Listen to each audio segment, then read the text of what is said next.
দেখুন আর একটা সেন্টেন্স দিয়ে যাইছি, he can do the work. He can do the work, এইটা মধ্যে অ্যাক্টিভিটি আছে। কেমনি জানিলি না, হি হচ্ছে এর সাবজেক্ট, ক্যান ডু এর ভার্বাল গ্রুপ, দি ওয়ার্ক এটা হচ্ছে অবজেক্ট। তাহলে এস ভি ও প্যাটার্নে ইয়ে আছে, অর্থাৎ ইয়ে হচ্ছে গোটে ডিক্লারেটিভ সিম্পল সেন্টেন্স। এই ডিক্লারেটিভ সিম্পল সেন্টেন্স আমি কেমিতি ভয়েস চেঞ্জ করিবা, কিন্তু এইଠି ଆମର ଅଛି কান। কান হচ্ছে modal, modal auxiliary.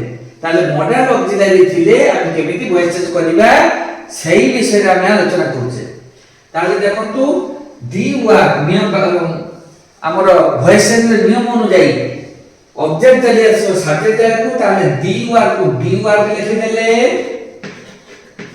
The work কান কো কান লিখে দেলে, কান যোউঠি বি থিব जो বাক্যরে থিব সেই কান বসিব, তারপরে কোন বসিবে না বি, বি কম্পালসরি এটি বসিব।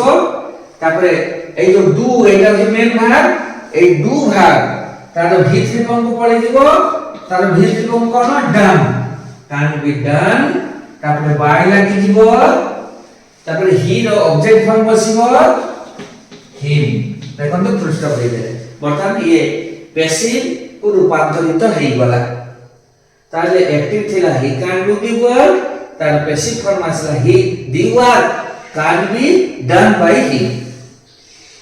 এই সব যে কথা, এই সব কথা পিলা মানে শুনিবা দরকার বহুত ভালো ভাবে, সমস্ত পরীক্ষারে ইয়ে আসিব।